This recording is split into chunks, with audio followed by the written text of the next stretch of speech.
I'll tell you what, I did a video this morning, and I was tired. I had to get up early. Everybody in the house had a little bit of a cold 2 weeks ago. The only one who didn't really, now she's coughing, is Addie. And Addie's always been the one. If you guys have followed us for a long time, you know when Addie gets sick, she's sick for like a week or two. And of all the people in the house, I got a little tickle in my throat today, a little bit of a headache this morning, but I wasn't bad. I was fine. Amy was a little bit sick. Ollie was still coughing. Ava got over it about a week ago. So I guess it has gone through the house much like it would go through a burn, I suppose. But I got up this morning. I didn't get to bed. I did finish off my catalog last night. So I got to bed around 1 o'clock in the morning. And was reminded by my alarm clock that Ollie had to go to school early today. Not a celebration, but a remembrance ceremony for 9/11. So I had to get up at 5:40 and get Ollie out the door over to school. Honestly, I knew that the horses weren't ready to train until 8:15 because they had to get Lasix, some of them. We had 3 to train today: Highest Honors, Uncle Danny, and Cherry's Girl. Those horses were going in the race bike. I was going with them, but I knew they weren't ready till 8:15. I got to the burn till 7. I think I laid down, actually went back to sleep for about 20 minutes. When I got to the burn, they had the horses, all our grooms and Jason, everybody had the horses ready to go on time. I went out and trained them, and all 3 of them trained very, very good. Now, Dr. Latessa, who's down at the sale looking at babies, was not around today. Dr. Gillis came in the barn, and I asked her if she wouldn't mind looking over some horses for us. I wanted to scope all the horses that trained today. I wanted, she had all the blood work from yesterday. All the horses were good. The only issue was Highest Honors had a flip differential. It's a clear indication that he had been getting sick or had been sick. It was the latter, as I told you guys the other day. Although it may not have shown under scope, I was absolutely certain that Highest Honors, he was just a hair under the weather. And even today, I trained him in 2 minutes, come 28 apiece with him today, and he was good. But usually when you step on the gas with him, he'll take right off for even a 16th of a mile, just as hard as he can lay his legs, and then kind of slowly fizzle out. He's a little horse. He can't carry that high speed for an extended period of time. To come 27 seconds or 27 apiece at Northfield Park, he can do that. But today it was just the afterburners were just a little softer. And now the track was a little bit deep. It was cooler in the morning. I had a long sleeve shirt on. I was cold this morning in a turtleneck, long johns, and my suit on. Now it's getting a little warmer. We're getting closer to 80 degrees as I get down to southern Ohio. And I have to take the tarps off when I get there. But he was good. But after seeing his blood, I could see why he wasn't super good. Now, obviously, the question you're asking yourself, you're one of my partners as well, is he going to be good on Wednesday? Yeah, I think he will. Dr. Gillis said giving him some ACTH, see if we can't get him squared back away. As I said, this is the tail end, the tail end of a little bit of sickness. And that's why we're seeing it manifest the way we did. You could say, well, it's flipped. He could be getting sick. No, I think after watching his last race, especially in comparison to the race before that, it's pretty clear that it was the latter, that he had been sick and is getting over it, not the other way around. That's my take anyway. I think he'll be fine for Wednesday. Maybe we'll draw another blood on Tuesday just to see how that differential looks on Wednesday morning. Cherry's Girl trained great. Now she's coming back off racing. She didn't have to go fast. 2.5, like 28.3 on the end of it. She is really, really good coming into Delaware. And Uncle Danny hadn't raced in a couple of weeks. I trained him in 2 minutes, 28 seconds on the end of it. He was very, very strong. I was really happy with Uncle Danny. So great day at the burn today. I had a number of very lengthy conversations with clients today. John and I spoke for a while about the Ohio sale, what our plans were, what we wanted to do, how we were going to attain that. Do we have a plan of attack? Yeah, we do. And John is always he's the analytical guy, right? We have Steve and Greg and Rob and Randy and all these and Bob, all these people that are very analytical when it comes to what they want and how they want to get it.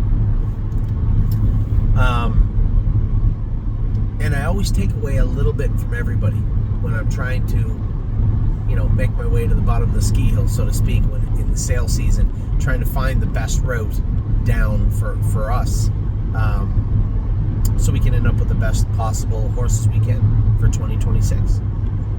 And I think we have a plan. I think after I get a look at all the horses in person with my own eyes and my own hands this afternoon, then I can whittle my list down, price those horses, and take a serious look at what tomorrow is going to look like for us. So we'll see how that plays out. Last night we had some horses race. I thought Supermind raced tremendous. I've done a video for you guys on the way home. Got bottled up the way he was just so focused in the last quarter of a mile. I had to really jostle him around. I'm in, I'm out, I'm in, I'm out. Then I drag him way across the track and he sprints right to the wire. You can't ask for much more than that. Just a very, very good mile from Supermind. I was very happy with what I saw from him last night. Man had money.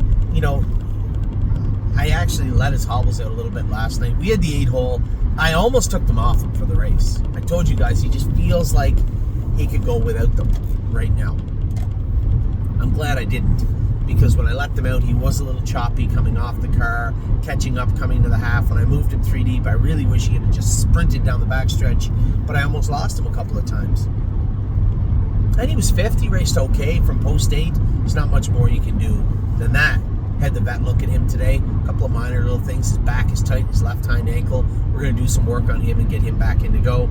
And then Allure, I didn't really know what to think. Here's a filly that's coming off what is obviously a pretty significant bleeding session in Kentucky. We put her on Lasix for the first time. How is she going to respond to that? Warmed her up on the right line pretty hard. Is there something we've missed that we need taken care of? Again, Dr. Gillis looked at her, thought that she was in heat really bad. Sometimes they can almost get stuck.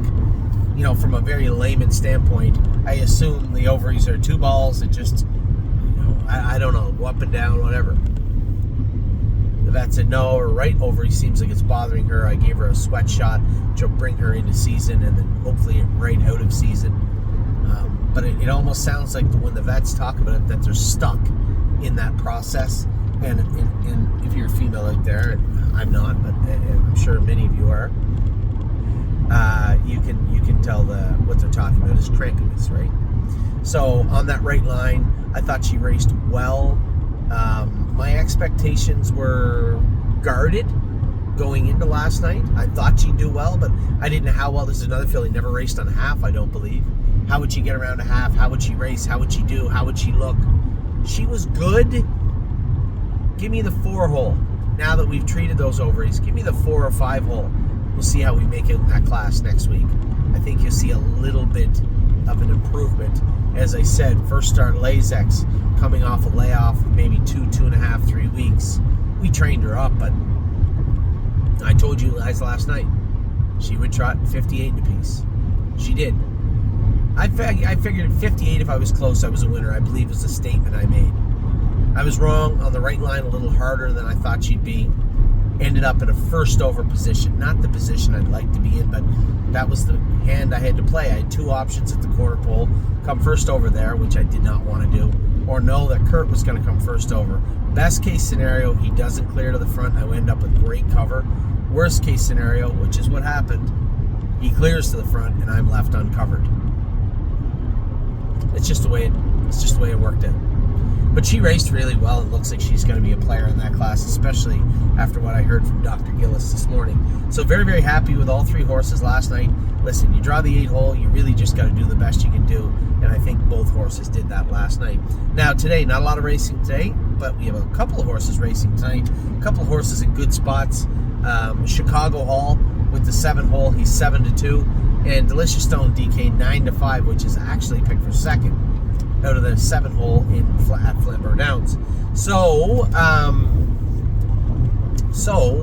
we have 2 horses racing tonight, and then tomorrow, obviously interested with Neptune, Yo Mister. I'm going to try and make my way back. Now, if the sale is over too late and we're bidding on horses still late in the sale, I don't think I can make it back for Looks Like Money and Tim's horse. But I believe things will go a little bit better. If I can get out of there anywhere before 5:30, it'll be plenty of time for me to get to the Meadows in Time to Drive, the Wolf Horse of Tim's, and Looks Like Money. Raging Hanover will try and atone for a break in the mud at the Meadowlands tomorrow night, and then we close out our night with Gorgeous Package. So there you have it. That is what's gone on over the last 24 hours. As I said, I was going to just post the earlier video, but I just felt tired, fatigued. I'm not now. Sharp as a tack. I'm ready to rock. I'll be at the sale around 12:15, which is a little bit later than I wanted, but I wanted to make sure that I had a good look and a good listen to what Dr. Gillis was doing and saying in the barn, what our plans were moving forward with those horses. As I said, no stone unturned as we head into Jug Week and beyond. I think we have the horses trending in the right direction, and I want to keep it that way. So that's where we're at right now. Good luck to all my partners today and tomorrow, Saturday. We got a lot of work going on also. Into Sunday, it's going to be a real fun weekend also. Horses racing in Kentucky. One for sure. Make a splash. Horses in Kentucky, horses in Delaware. We got Diosa della Danza to kick off Jug Week Sunday and Delaware County Fairgrounds. And then we also have horses racing at Northfield Park. So a busy week ahead. I think we're off to a good start. Off to the sale. I'll bring you a video tonight talking about what I saw at the sale. But I have a pretty good idea what I'm looking at, what I'm going to be looking for. We already have a pacing filly in our barn from Ohio. The Lather Up filly at a Capistrano. This is a full sister to Capistrano Knights, who's very interesting to me. So we'll be looking for probably one pacing filly, one or two pacing colts, 3 or 4 each of pacing trotting fillies and trotting colts. Those of you that bought into the buckets will have first opportunity to buy horses from the sale that are in any of the buckets. After everybody speaks for them, at that point we will put any of the shares live. I don't know what we did last year, whether that will take 72 hours or so. We'll see, but we'll get those shares to you out if there's any left as soon as we can. For everybody sending me notes, hey, look at this horse, that horse, thank you very much. I'll do my best to look at all the horses you're looking for. For those of you at the sale right now waiting for me to get there, I will be there at 12:45, and you guys can follow along. We'll look at all the horses together. So have a great day, everybody. I will talk to you all very soon. As I said, good luck to my partners tonight with Delicious Stone, DK, and Chicago Hall. I will talk to you all very soon.